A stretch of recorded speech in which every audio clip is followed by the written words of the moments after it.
نحمده ونصلي على رسوله الكريم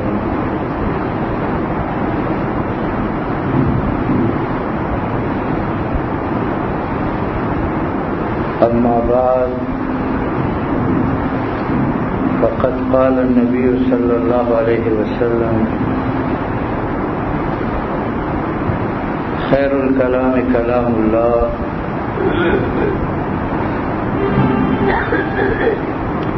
وخير الهدي هدي محمد صلى الله عليه وسلم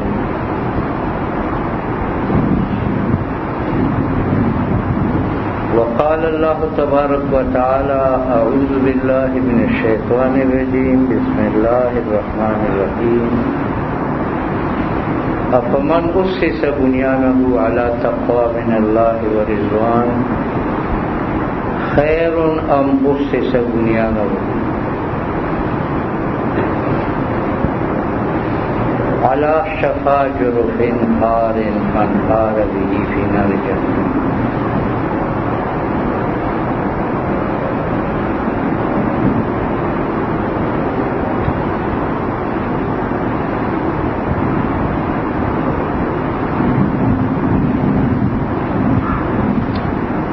میرے عزیز و محترم بھائیو، قرآن پاک کی جو آیت میں نے تلاوت کی ہے اس میں دو مکانوں کا ذکر ہے. ایک مکان ہے جس کی بنیاد ریت کے ڈھیر پر ہے، یعنی اس کی بنیادیں کھوکھلی ہیں. وہ بلند سے بلند عمارت کو نہیں اٹھا سکتی، اور اگر اس کو زلزلے کا کوئی جھٹکا لگے تو وہ مکان زمین بوس ہو جائے.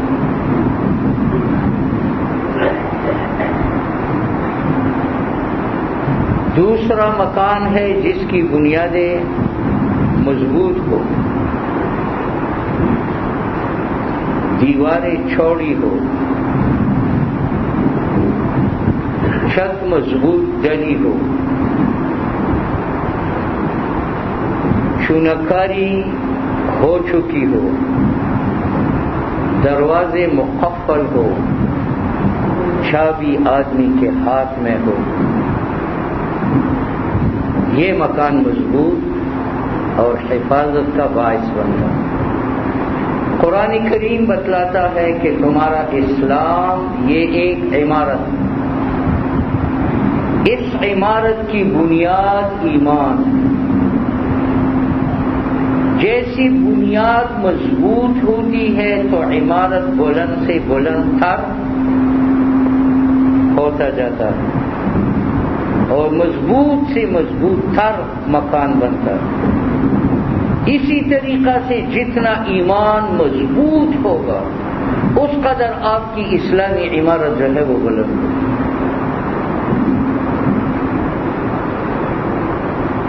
اب اسلام ایک عمارت ہے، اس کی بنیاد مضبوط ہوگی تو یہ عمارت بلند سے بلند تر ہوگی. اور اس اسلامی عمارت کی بنیاد دو چیزوں سے،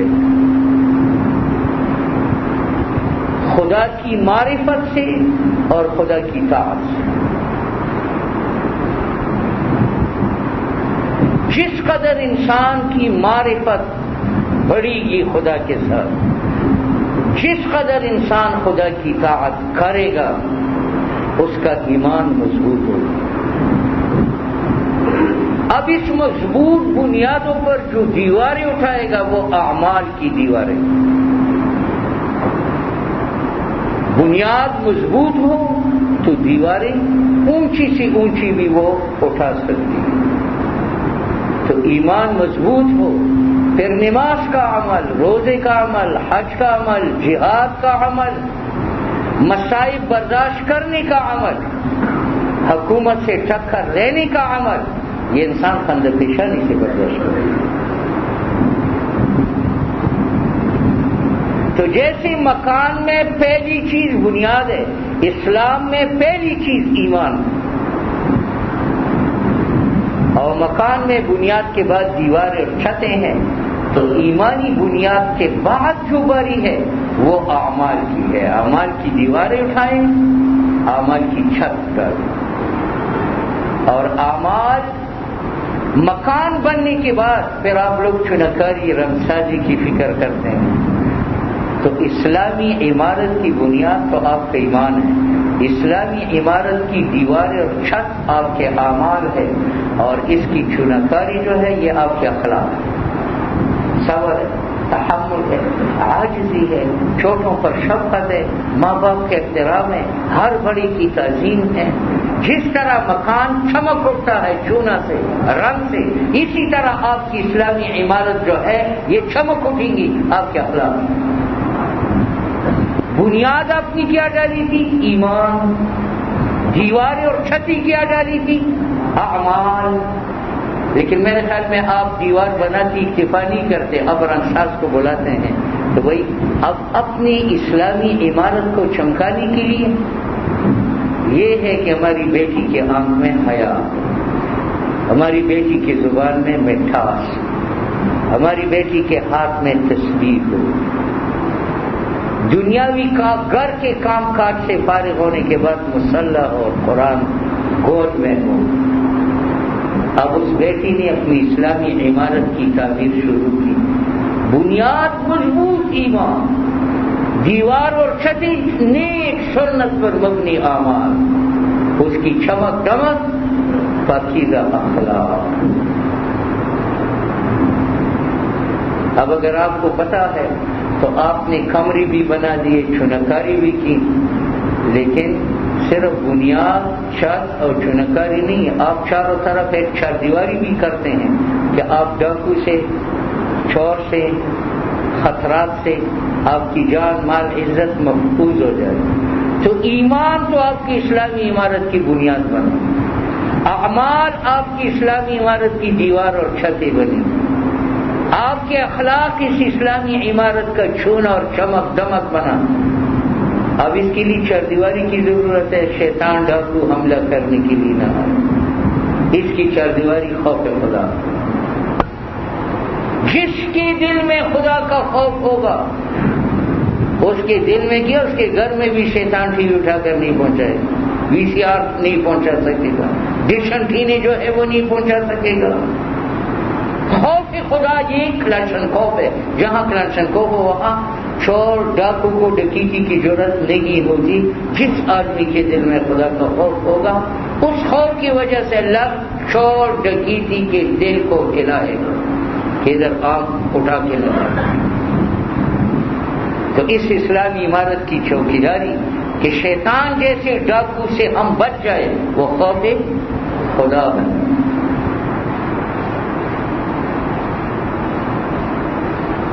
اور وہی چار دیواری کے بعد آپ ایک گیٹ بھی لگا دیتے ہیں. گیٹ کیا ہے کہ ہم اس کو بند کر کے کھوپڑ لگائے تو یہ ہے سکون. اب فضول بات نہیں کرنی، گیٹ بند کرنی، غیبت نہیں کرنی، چغل خوری نہیں کرنی، الزام تراشی نہیں کرنی، کسی پر کیچڑ جو ہے وہ نہیں ہوتا. یہ آپ کی اسلامی عمارت بن رہی ہے. اور جب آپ گیٹ بند کرتے ہیں، تالا لگاتے ہیں، تو پھر اس کے لیے چابی کی بھی ضرورت ہے. اس چابی سے آپ کھولتے ہیں، اس چابی سے آپ بند کرتے ہیں. وہ چابی ہے ذکر اللہ. جب یہ گیٹ کھولے اللہ کے نام سے کھولے، جب بند ہو خدا کے نام سے. افمن اسس بنیانہ علی تقوی من اللہ ورضوان خیر ام اسس بنیانہ علی شفا جرف نہار فانہار به فی نار جہنم.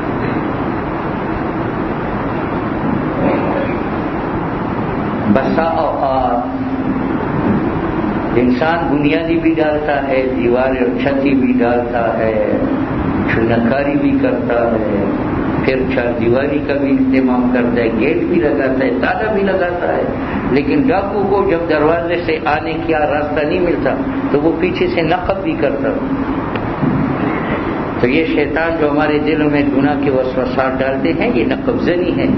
ہم اس سے بھی ہوشیار رہتے کوئی دیوار میں نقب نہ کری، سوراخ نہ کری، پیچھے سے گھر میں جو ہے وہ نہ گھس. اس لیے انسان ہر وقت چوکنا رکھے.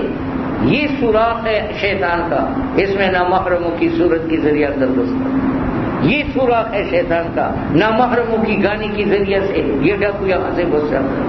یہ سوراخ ہے شیطان کا، غیبت چغل خوری کا نقب لگا کر شیطان جو ہے وہ اندر گھستا. ہم نے اسلام بڑا سستا سمجھا ہے. ماں باپ نے پڑھا ہے لا الہ الا اللہ محمد رسول اللہ بدل مسلمان. اس میں شک نہیں ہے، کوئی طاقت آپ کو کافر نہیں کہہ سکتا، لیکن خدا کی قسم یہ کلمہ نہ کافی. یار آپ بنیادیں ڈالتے ہو، دیواریں نہ اٹھائے کہ مکان بن گیا، کسی نے ایسا کیا؟ مکان میں تو ایک لیٹرین کی کمی ہے، آپ کہتے بھی بچنے کا قابل نہیں ہے، نہ تمام ہے. تو مکان تو لیٹرین نہ ہونے سے نہ تمام ہے. اور اسلام نماز نہ ہونے کے باوجود تمام ہے، روزہ نہ رکھنے کے باوجود تمام ہے، شراب پینے کے باوجود تمام ہے، گانے سن کر پھر بھی تمام. ہمارے یہ خیال ہے کہ اسلام گول کی مانند ہے، ایک مرتبہ چپک جائے نا پھر ہٹانے سے بھی نہیں ہٹتا. نہ اسلام کی مثال آنکھ کی ہے. جیسے آنکھ تین کا اپنے اندر برداشت نہیں کرتی، اسلام اپنے اندر گناہ برداشت نہیں کرتا. اور اگر مسلمان گناہ کر کے اس کو احساس نہیں ہے، سمجھ لو کہ اسلام ختم ہو چکا دھوکے میں.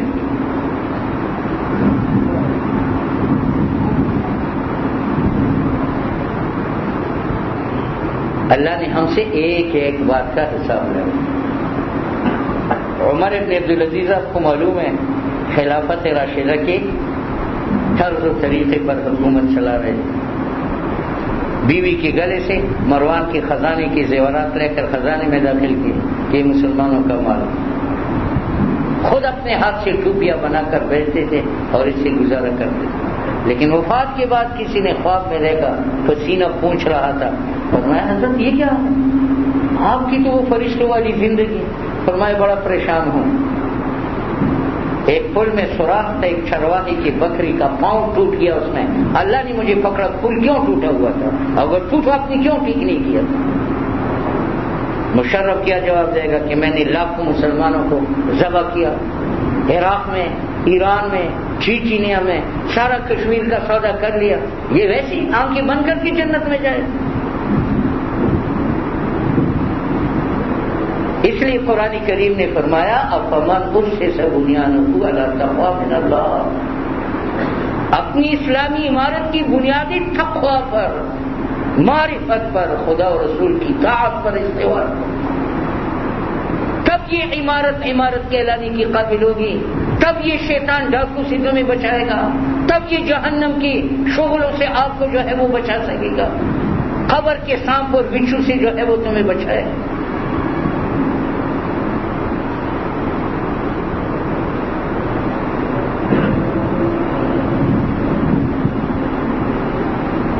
یہ ہماری تبلیغی جماعت کا عینی شاہد ہے کہ ایک تانیدار آپ کے شہر میں اپنے باپ کی قبر کو ٹھیک کر رہا تھا. جب قبر کھول دی آدھا جو ہے سانپ کھا چکا تھا.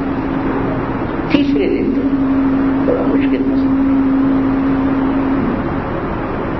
آپ صلی اللہ علیہ وسلم کا ارشاد ہے کہ یہود میں ایک چیف جسٹس تھا. جب مرنے لگا اس نے کہا مجھے کسی محفوظ جگہ میں دفنا دو کیونکہ میری لاش قیامت تک محفوظ رہی. مجھے زمین نہیں کر سکتی. کیوں؟ ساری زندگی میں نے پونک پونک کے قدم اٹھایا، تھول تھول کر کے انصاف دیا. اور تھا بھی ایسا، لوگوں نے دفنا دیا. کئی سال بعد بارش آئی، قبر بہ گئی، لاش صحیح سالم نکل آئی، مگر ایک آنکھ میں کیڑے پڑ چکے. آپ صلی اللہ علیہ وسلم سے صحابہ نے پوچھا کہ اس کی وجہ؟ فرمایا ایک بار اس کی بائی کے ساتھ کسی کا مقدمہ تھا، دو آ گئے. اس نے اپنی بائی کو آنکھ کے اشارے سے کہا کہ سائے میں کھڑے ہو. اس کے اشارے نے اس کو مارا. اب تو 15 منٹ جج بیٹھتا ہے، باقی پیچھے چلا جاتا ہے. سودے بازی ہو رہی ہے. آپ حضرات کا یہ خیال ہے کہ یہ دین جو ہے نا یہ صرف مسجد کی چاردیواری تک ہے. خدا کی قسم یہ آپ کے گھر کے لیے بھی ہے، یہ آپ کی حکومت کے لیے بھی ہے، یہ جنگل کے لیے بھی ہے، یہ بر و بار کے لیے ہے، یہ سارے عالم قیامت تک کے لیے. پھر لوگوں کا خیال ہے یہ دین مولوی کا کام ہے، دنیا ہمارا کام ہے۔ دنیا مولوی کا ہو یا نہ ہو، دین آپ کا فرض ہے۔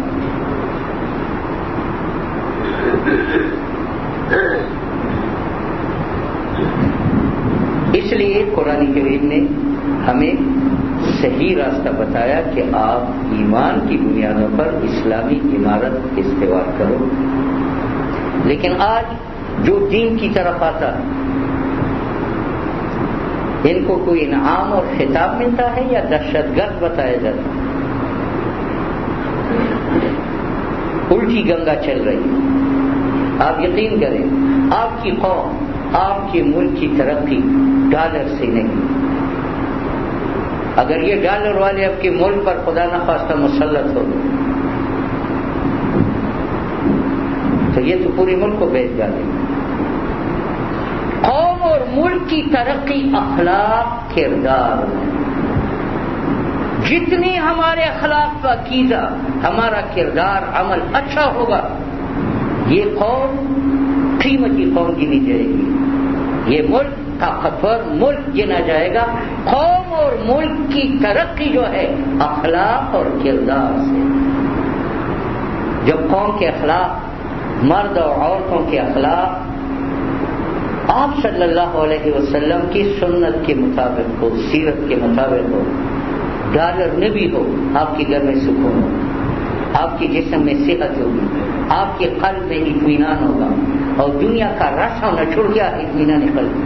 آپ اس لیے نیا کپڑا پہنتے ہیں کہ مجھے سکون ہو، اس لیے اعلیٰ مکان بنواتے ہیں کہ مجھے سکون ہو، اس لیے آپ دولت تلاش کرتے ہیں کہ مجھے قلبی سکون ہو، اس لیے آپ اولاد چاہتے ہیں کہ مجھے قلبی سکون ہو۔ لیکن آج سب کچھ ہونے کے باوجود وہ رس نہیں، قلبی سکون نہیں ہے۔ قلبی سکون ملتا تھا اعلیٰ اخلاق اور اعلیٰ کردار سے۔ آج سے 60-65 سال قبل ملک کی تقسیم بننے سے پہلے ہندو عورت بھی گزرتی تھی، ایمان سے بتاؤ، چہرے پر چھوٹا سا رومال ڈال کر آپ کو راستہ چھوڑتی تھی، آیا نہیں؟ ہندو عورت میں حیا ان کے اخلاق تھے، تو مسلمانوں کے تو ہر سے باتیں کرتی۔ تو اس زمانے میں کہاں بیماری تھی، کہاں اختلافات تھے، کہاں چھوٹے نے بڑے کے گریبان میں ہاتھ ڈالا تھا، کہاں اولاد نے اپنے ماں باپ کو ریٹائر کیا تھا، بڑا سکون تھا۔ اب یورپین عورتیں خوف والے تیار کرتے ہیں، ہمیں راستہ چھوڑنا پڑتا، ہمیں آنکھیں جو ہے وہ جھکانی پڑتی ہے۔ ڈالر ہے، فوج ہے، اسلحہ ہے، لیکن قوم ترقی میں ہے یا تنزل میں؟ اس زمانے میں کوئی نوجوان بوڑھی کے سامنے بات کرنے کی ضرورت نہیں کرتا، کوئی بیٹا باپ کے سامنے ننگا سر ہو کر کے نہیں آتا تھا۔ اب ریل کے ڈبے میں بیٹھو، 20-30 کالج کے لڑکے آ جائے، سب معلومات ہے اچھے خاصے جانور آ گئے ہیں، نہ کسی کو بات کرنے دیتا ہے، نہ سننے دیتا ہے، زبان گندی ہے، کسی کو گالی دے دیتے ہیں۔ یہاں سے گنے کے ٹرک تو گزار کہ نیر تک میرے خیال میں ایک گنا نہیں رہے گا، سب چمٹ جاتے ہیں اور کہتے جاتے ہیں یہ کون ہے؟ یہ مسلمان ہے۔ ڈالر ہے، کون سا نسل میں ہے؟ اب ان چیز کی عورتیں حکومت پر آ جائیں تو حکومت کا کیا سارا ملک ننگا ہوگا یا نہیں ہوگا؟ ہمیں ایسی ننگی عورتیں نہیں چاہیے، ہمیں عورتیں چاہیے خدیجۃ الکبریٰ جیسے کہ عرش سے خدا سلام بھیجتا ہے کہ خدیجہ کو سلام کرو، عائشہ کو سلام کرو، ام ایمن جیسی کہ روزے کے عالم میں ہجرت کرتی ہے، کھانے کے لیے کچھ بھی نہیں ہے، جیسے سورج غروب ہوا عرش سے ایک ڈور اور کوثر کا اترا اور اس کو پی لیا۔ اس کے بعد 35 سال زندہ رہی، قسم اٹھا کے کہا کہ اس پانی پینے کے بعد نہ مجھے بھوک لگی ہے نہ پیاس، میں تو سنت سمجھ کر کے کافی رہی۔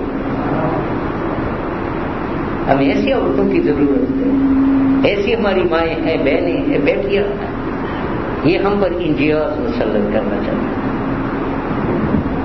اب صبح سرحد کی حکومت نے کیا جرم کیا؟ حسبہ بل پیش کی۔ یہ حسبہ بل جو ہے نا یہ کوئی بلا نہیں ہے، یہ صوبہ سرحد کی حکومت بنتی ہی انہوں نے ایک آئین تیار کی، اس کے کچھ جزیات تھے، کچھ کلیات تھے، حکومت نے وہ جزیات مرکز میں بھیجے کہ بھئی آپ کے وارڈا کا خرچہ اگر 100 روپے ہے تو ہمیں معلوم ہے کہ اس کی آمد 400 روپے 300 روپے آپ کے بچتے ہیں. یہ آپ آمد و خرچ کا حساب لگاؤ، حساب لگاؤ. جب آپ کے پاس 300 روپے آمد زیادہ ہے تو بیلوں سے کٹوتی کر اس کو سستا بنا. اور طالبان حکومت کی مثال دی کہ انہوں نے راحت کیشی علاقوں میں بجلی مفت کر دی.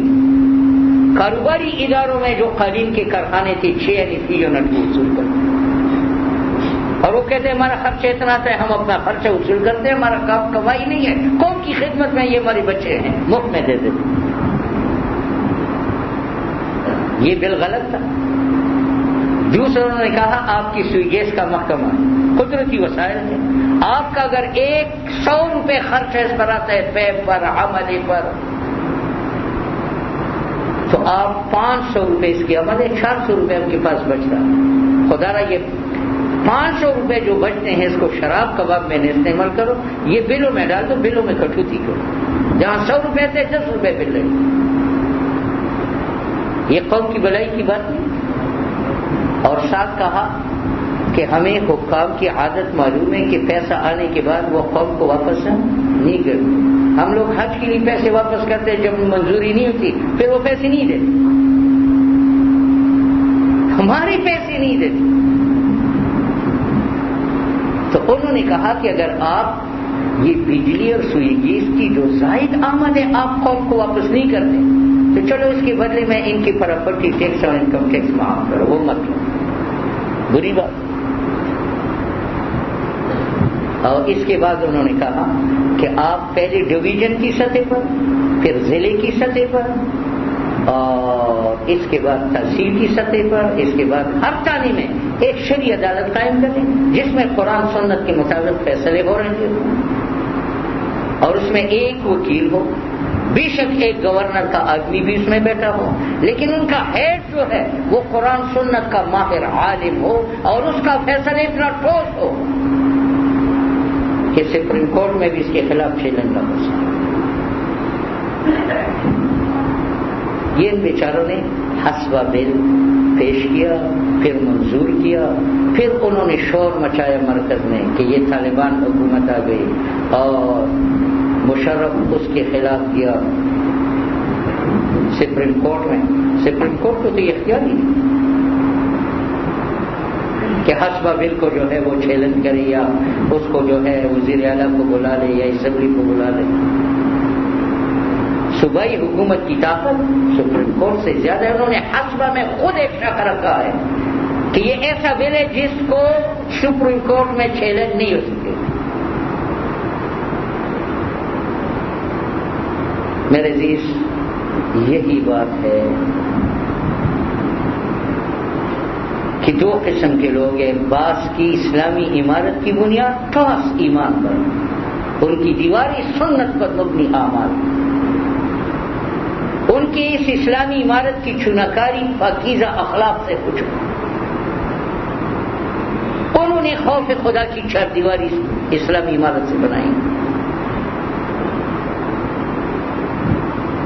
اور انہی کے ہاتھ میں چابی ہے ذکر اللہ سے. یہ عمارت کھلتی ہے اور ذکر اللہ سے بند ہوتا ہے. اس میں ہم مشرف حکومت کی دھمکیوں سے نہیں کریں. اسلام حکومت کا تاج و تخت کا محتاج نہیں ہے. یہ کہتے ہیں کہ اسلام آباد کا تاج و تخت ہے، یہ تو عرش پر بیٹھا ہوا قرآن تھا. عرش کے سامنے اسلام آباد کی کوئی حیثیت ہے؟ جس نے عرش کو دیکھا ہو اس کو تو اسلام آباد کوڑا نظر آتا ہے. اس لیے قرآن صوبائی حکومت کا محتاج نہیں ہے. حکومت رہے یا نہ رہے، انشاءاللہ قرآن اور قرآن رہے. لیکن یہ آپ حضرات کی بدولت کہ آپ اس بل کی حمایت بھی کریں، چلتے پھرتے اس کی تعریف بھی کریں، لوگوں کے ذہن سازی بھی کریں. اور یہ تو پورا پورا امریکہ اور برطانیہ کا ترجمان ہے. اس نے رات تقریر میں کہا ہے کوئی مولوی خطبہ میں ہمارے خلاف نہ بولے. کوئی مولوی تیرے حق میں نہیں بولے گا، اور اگر تیرے حق میں بولے گا وہ دار اسلام سے خارج ہے.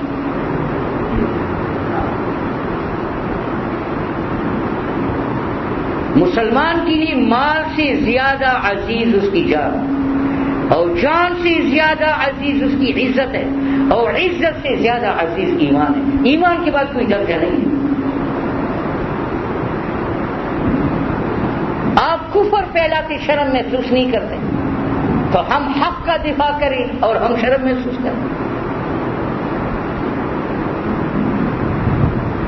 باقی یہ دیکھنا چاہیے، برطانیہ میں دھماکے ہو گئے، ہمارے صدر نے شور مچایا. ایمان سے بتائے ہمارے پاکستان میں زیادہ دھماکے ہو رہے ہیں یا وہاں؟ یہاں زیادہ. وہاں کہیں انگریز وزیر اعظم نے شور مچایا ہے کہ پاکستان میں کیوں دھماکے ہو رہے ہیں؟ دھماکے وہاں ہوتے ہیں، ہم اپنے بچوں کو جیل میں بیچتے ہیں. ہماری دھماکوں کی وجہ سے وہاں انتظامیہ نے کسی انگریز کو جیل میں ڈالا.